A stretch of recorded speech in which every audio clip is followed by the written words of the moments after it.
So we are on Lesson 10, the human connection, how to communicate effectively. It would be amiss if I didn't quickly go over this, as it is vital to your college success. It's one of the most effective lessons that you can learn, and it is something that you can learn to improve upon. As humans, we're bound to be social.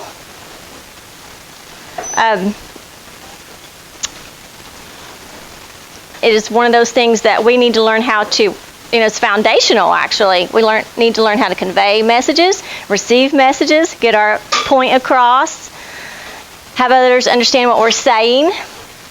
So communication, the human connection, is key to personal success as well as career success. The most often thought about communication or type of communication is verbal communication or speaking.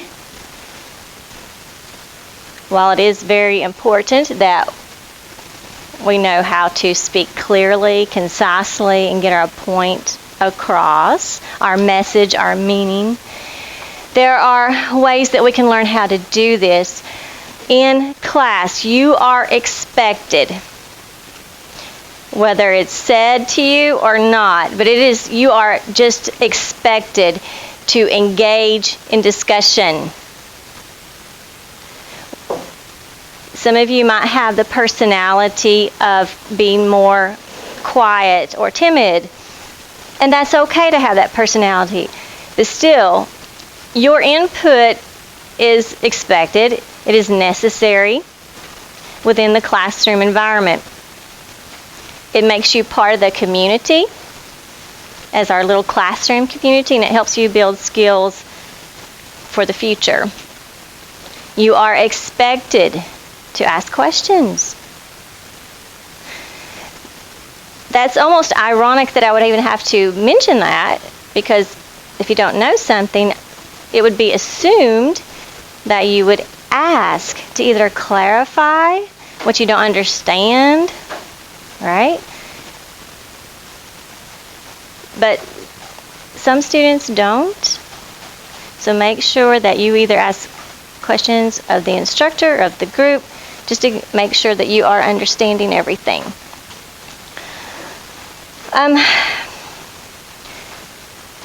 When you are developing your communication skills, and I'm talking about your speaking skills specifically, there are ways you can do this, and it takes a little bit of practice, but you need to introduce whatever topic, especially if you're giving a presentation in front of a group, which you will get practice in doing. You need to make sure your topic is clear, it's specific, that people understand what you're talking about,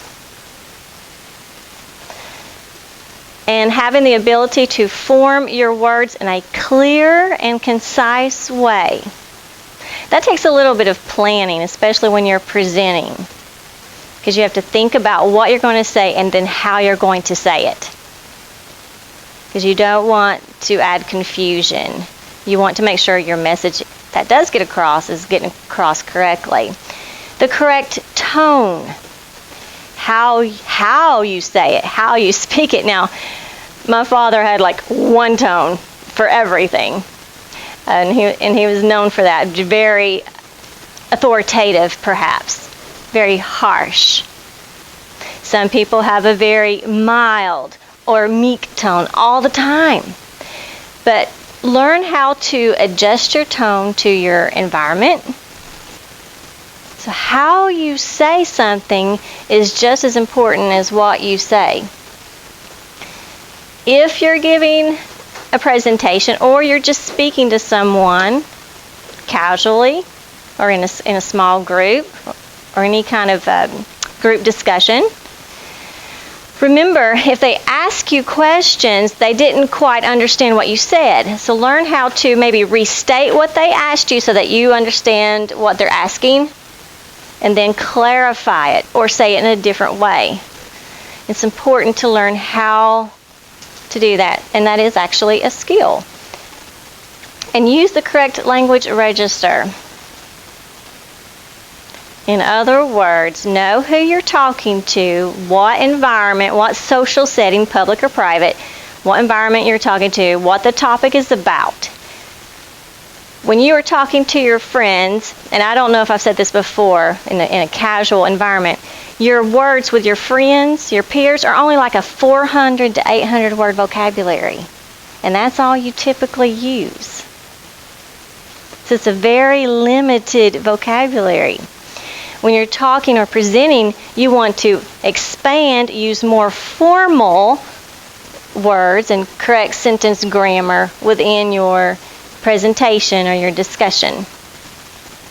So make sure you're using the correct language register. That means when you talk to a professor, you're talking differently or more formal or more correctly than you would to your casual friend. But there's more ways than speaking, right, to communicate? When I say communication, besides speaking, what else do you think of? How else can you communicate? Well, you could, right? If you know the correct way to communicate. Communication is messages. But I don't think you're going to do that. So how else can you communicate? Nonverbal, which is what? Perhaps, but we're talking a broad range.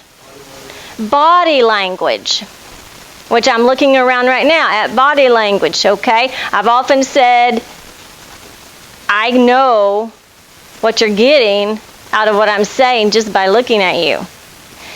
Also, besides body language, there's listening. Now, wait a minute. I can communicate by listening? Yes. Listening is just as important as speaking. You might have heard the term, we have 2 ears and 1 mouth. So many times listening is actually more important than speaking. But we call this active listening. There's a skill to listening, and you must develop the patience to learn how to listen correctly. So active listening, it shows respect, number 1, to the person who's talking. Whether it's a teacher, a friend, but you need to listen appropriately. That means you're focused on them. There is a such thing as active listening. You're actually listening to not just hear, but listening to understand and think about what they're saying. You have to mentally process what the other person is saying and thinking about it. Okay. And then restate back what they said. You know, they do this a lot in counseling when couples or family members are going through a tough time or relationship issues. And the counselor will just sit with them, have one person talk, and the other person has to actively listen and then restate what the first person said. Say, did I hear you correctly? I'm going to restate it. Okay? Because a lot of problems come up because we're not actively listening. We're not hearing and understanding what the other person is saying. Other forms of nonverbal communication, as was mentioned, is body language. I can tell if you're active listening. I say, if your eyes are on me, I know you're paying attention. If your eyes are adrift somewhere else, so goes your mind. So goes, other thoughts. So how you use your body to communicate, or your facial, your smile. I can look at your faces as you come in the morning and kind of gather through your body language, your facial expressions, how you're feeling today. So be aware of your facial expressions, your eye contact. When you're giving a presentation, when you're speaking to others, are you aware of what your body's doing? Some people,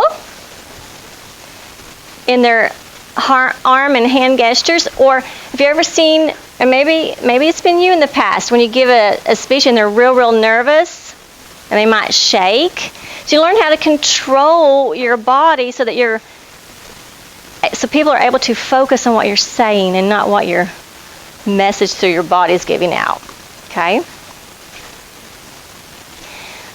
Hand, arm gestures, your body postures, how you carry yourself can say a lot about you. So this is another way to effectively communicate. Writing. Writing is a form of communication.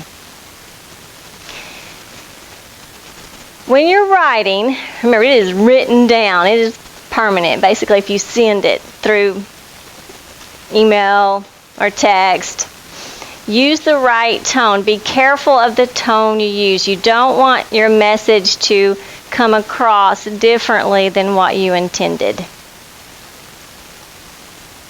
So always double check what you're writing to make sure you have used the correct tone, even in writing. Be specific. No reason to be,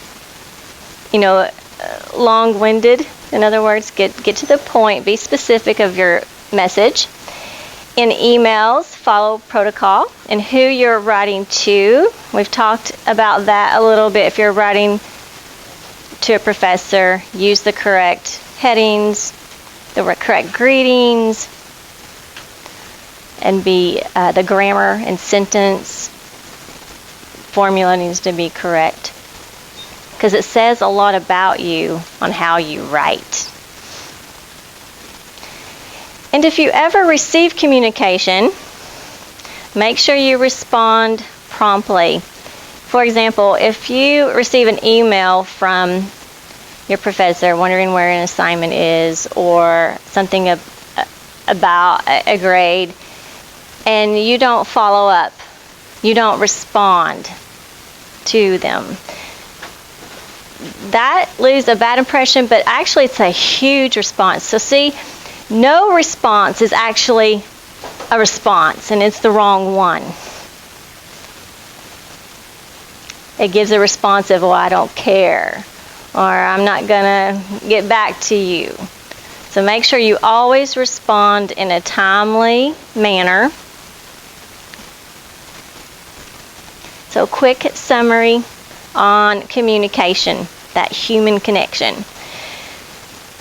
When speaking, be clear, be concise, so that you can get your message across correctly to others.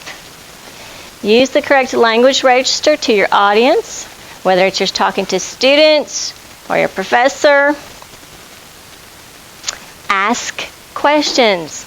This might really surprise you, but contrary to what you might believe, professors cannot read your mind. Okay? You've got to speak it, communicate it. Listen to others for clarity and understanding.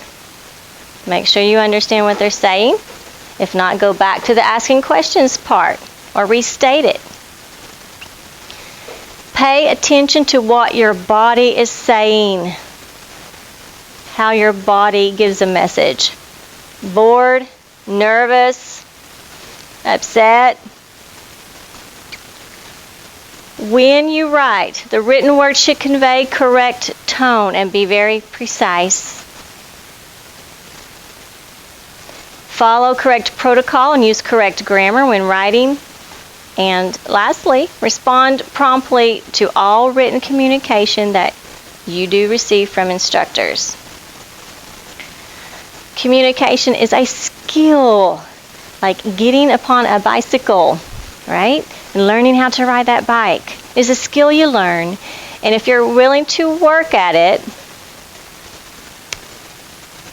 you can rapidly and so much improve the quality of every part of your life. Listen, your communication is very vital to your college success, but beyond that, in your career, it's a sought after. Employers are searching for workers who know how to communicate effectively to others and in the workplace.